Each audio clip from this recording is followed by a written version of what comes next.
guest for today is Steven Raga, who made history as the first Filipino American elected to office in New York State. Let's get to know more about Steven in this episode.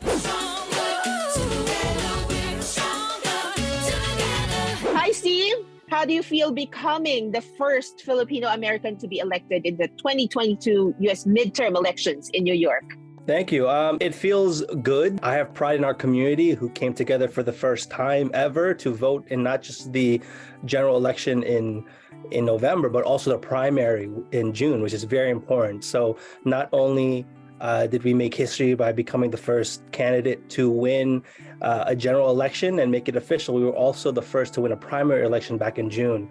We're on a roll, and hopefully I don't think I'm the last, so we're going to have more people join the fray. I'm sure you've had a lot of sleepless nights and, the journey towards, where you are now. Yeah.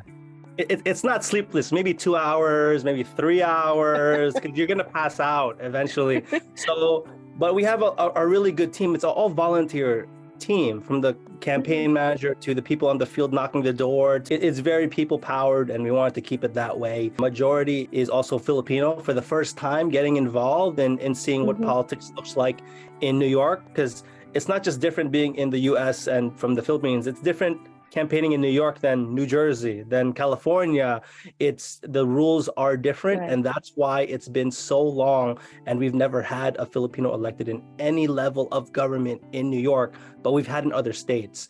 So it's just a big milestone for our community to get the first hump, and we're looking good to keep the momentum going. Have you always dreamt of becoming a politician? No, not at all. I did not. For me, probably just law or doctor or any of that.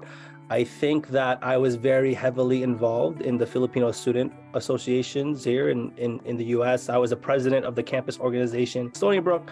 I became the national chairman of FIND, which is the Filipino Intercollegiate Networking Dialogue, so it's a regional association of Filipino students, and just did internships from the community organization to the Philippine consulate, everything in between. And you can see that more and more that there was no resources given out to the Filipino community. There's no laws or policy that can directly impact the Filipino community. So more and more it piqued my interest, and that's how not just me but a bunch of us are getting more involved. Was there a turning point for you when you decided I want to pursue this path? I'll say for this year, because I did run for city council last year. It did not go the way we wanted for a few reasons. But back in April, this seat was not even available, and the incumbent retired. He left. And so when the opportunity came for me to run, I did not want to do it at first. I just ran a campaign. It is grueling. A lot of people don't get it unless you're in it. It's a lot of behind the scenes, lack of energy, lack of sleep, and it takes a lot. It impacts the rest of your life. And I did not want to do that again the year after.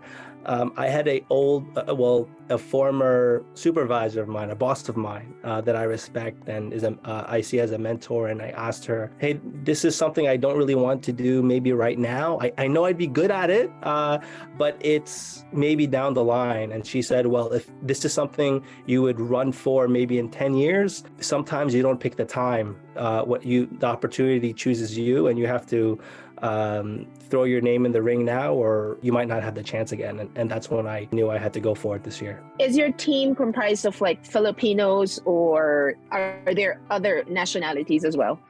Other nationalities, for sure. Everything. We encompass Jackson Heights in Queens, which is the most diverse zip code in the United States. This district is now 49% Asian.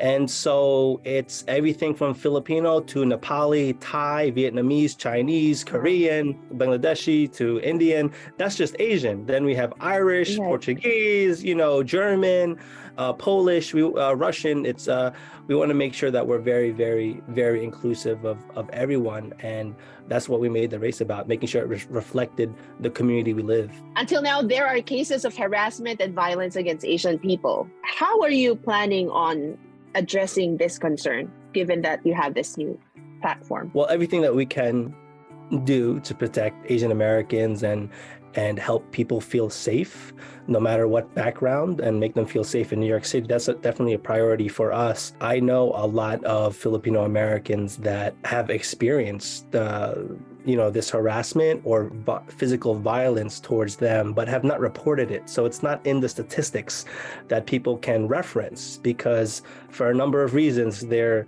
either shy or embarrassed that it happened to them, or especially if they're here and already living here, they don't want their family in the Philippines to hear that this happened to them, and they want to keep it hush hush when we need that data in the statistics so we can use it to say this is real. This is a very real occurrence in our community. So one, getting more accurate data on that so we could use is very important.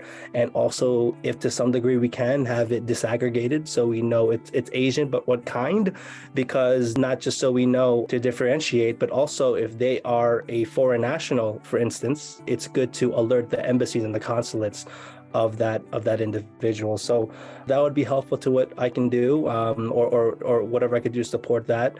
And also on the state level, if there's any funding that we could reallocate to the community to increase the support services for those victims, but also find ways to prevent a lot of these individuals from perpetuating some of these crimes in the first place for whatever reason. A lot of New Yorkers and people here who have been lacking mental health resources, especially after the pandemic. Our district, it's Woodside, which has Little Manila, the largest Filipino population in New York State. It's Elmhurst, which is Elmhurst Hospital, which was the epicenter of COVID-19 in the United States, and also Jackson Heights, which is the most multicultural district in the United States. It's a district that needs our attention, needs our support. And that's why if we could do that from the state level, I'm all for it. Speaking of COVID-19, how were you during the lockdown period? It was very difficult because I think like most folks, when it first started, we thought it was only going to be a few weeks. First few weeks, it was kind of just like, hey, we have some rest. And then it became more extended as we went on for everyone. For me, it was also a bit difficult because I live near Elmhurst Hospital. For those who were saying, oh, it's not serious or anything like that, I'll tell you it's very serious for Filipinos that live in New York. Filipinos were in the front lines of whether it was healthcare facilities, whether it's a senior's home, whether it's the hospital, whether it's like a restaurant or delivery worker. And Filipinos got COVID multiple times. I know them. It's my friends and family who got it and had to go back out to work and feed New Yorkers, keep New Yorkers healthy. Again, Elmhurst Hospital is a few blocks away. There were helicopters at all hours of the day. It was disrespectful for people that didn't live around here, that were belittling the experience, saying it wasn't real. It was very real and very dangerous for not just Filipinos, but all immigrants and people of color and all New Yorkers.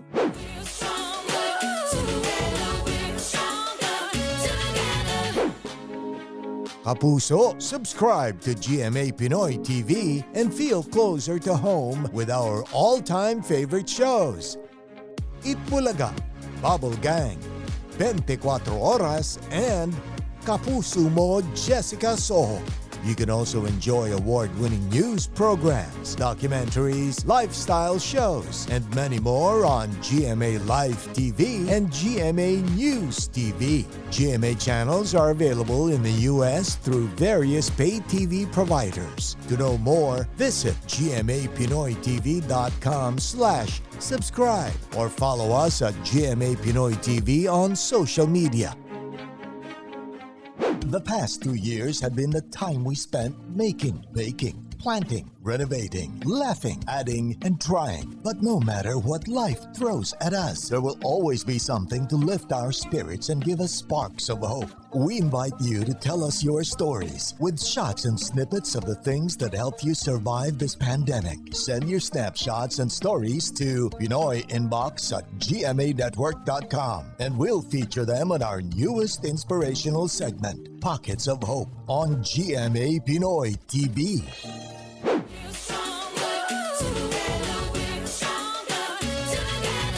Welcome back. Steven shares his fondest childhood memory growing up with his grandparents in Laguna. We will talk a little about your childhood, Steve. Do you still Of have memories of course. living in the Philippines with your Yeah. grandparents?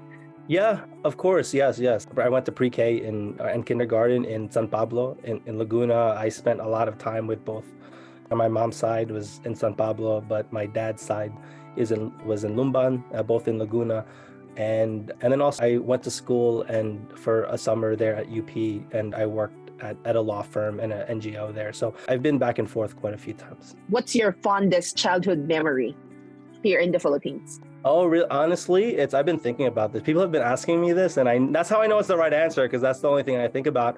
Actually, my Lola, my dad's dad was a street vendor, and he always brought, he had like a little store on the wheel, and he brought it to the square, and so I would help him like sell, some of the items he had on his cart there. So I still remember that. What were those items? Toys? I mean, there were like the little, like the little candies, but it was definitely cigarettes. That's a soda mini in a Sari bag. store. Yes, there was definitely the soda in a plastic bag too, for sure, 100%. How old were you when you went to the United States? 7. How was your childhood like in New York? It was pretty Different. difficult. Yeah, sure. I mean, first I had to integrate into the school system here. Again, my English was okay, but at that point, my primary language is Tagalog. So I had to take all the English as a second language courses to integrate into the education system here. And then it wasn't easy, but we did it. And then at the same time, around that time frame, my father passed away at that time. So I was just with my mom and had to grow up with her and as a single mom. And yeah, so it's not, I know when people think, oh, we go to America and it's a little easier. Sometimes it's not. Right. My mom she had to work 3 jobs to make sure that there was enough to pay for basic needs. So luckily I have that experience to help my perspective, and when I get to Albany in January, to make sure that the voices that don't always speak up they might still be the ones that need help, and looking to bring that experience there to help folks. Did you have a lot of Filipino friends? Growing up, yes, but it was more multicultural. I went Spanish, Asian, of course Filipino, but you didn't really think of it like that because it's such a melting pot in New York. So there was always Filipino friends because your friends or your titos and titas will introduce you to their kids that are your age. You're always hanging out with them. So there was always a group of Filipino friends around me. What do you do for fun though? Of course, basketball. We just hosted the Filipino Heritage Night in Madison Square Garden with the Knicks. So we hosted that with NAFA, the National Federation of Filipino American Associations, NYC Filipinos. And then actually this Sunday, we're hosting Filipino Heritage Night with the Brooklyn Nets. So whatever we could do to have fun, but also, bring it to our community and showcase our community and heritage. It's stuff I like to do. Because at this point, I just like to go to events that my friends are hosting to support them. As long as I don't have a part in the planning And just enjoy it. I will go there and have fun at my friends' events.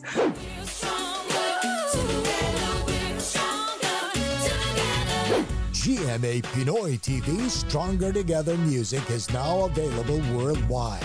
Streaming on Spotify, Apple Music, YouTube Music, and other digital platforms. You can now use the Stronger Together stickers in your group chats, messages, and stories. Just search Stronger Together on Viber, Telegram, and Instagram stories. For more details, visit GMA Pinoy TV's social media accounts. Download now, Kapuso!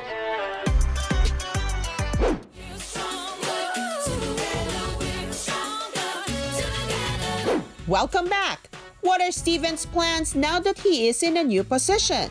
And his message to all who have supported him in his journey. You played sports in college. You were a member of the Math Olympiad and a student leader as well. Wait. All of that. I was. How did you know? I never said that I was part of the Math Olympiad. How did you know that? I have You do your sources. research.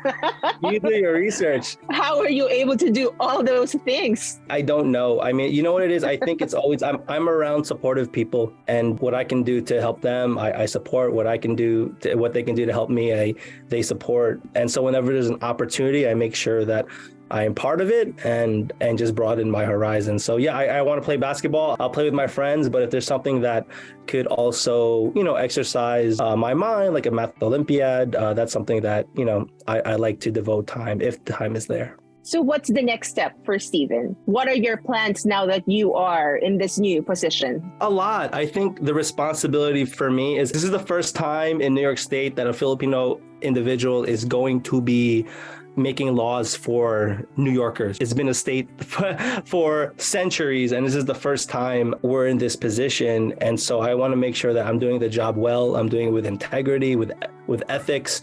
I'm doing it the right way. So you're never going to hear anything bad that I did on purpose, but also making sure that there are others that come after me, and hopefully I can serve with them. So identifying talent in our Filipino community that might do well, not just to help Filipinos, but all New Yorkers, and giving them that push, that guidance, that support, something that I did not have because nobody was in that position to give me. And now that I am, I feel that I owe it, and that could be my role as well. So that's something I look forward to, in developing more Filipino candidates after this year. And lastly, Steve, how proud are you to be a Filipino, and your message to fellow Filipinos all over the world who are very proud of your success and accomplishment? People have been saying this, that they're proud of our campaign. I'm proud of the Filipino community here that has for the first time, I've met people at the poll site. They've lived here for 40 years. This is the first time they're voting. First time. Or they've lived here, or they have a small business here for decades. This is the first time they put a campaign poster in the front, the first time, or the first time they're voting, but they're not just voting by themselves, they're bringing their family to vote. And it just shows you that the Filipino community, wherever we are, we're a sleeping giant. So all you need is to wake us up, and whatever that alarm is, I think that's what it is right now in New York. And my message is that we can do it. Filipinos are a world-class talent across. I've lived in Asia, in the Middle East, and around the U.S., and Filipinos are always on top and always have the opportunity to lead. So I think that if we collaborate and exchange ideas and support each other, who knows where we're going to take it in the next decade. And I'm happy to play a role in that as well. Thank you, Steven, and congratulations again. Thank you so much. Thank you for making the time, and I wish you well, and I hope to see you guys soon. Stronger Together, the GMA Pinoy TV podcast, is an original production of GMA International. This episode is produced by Gerald Vista and edited by Anton Taguino.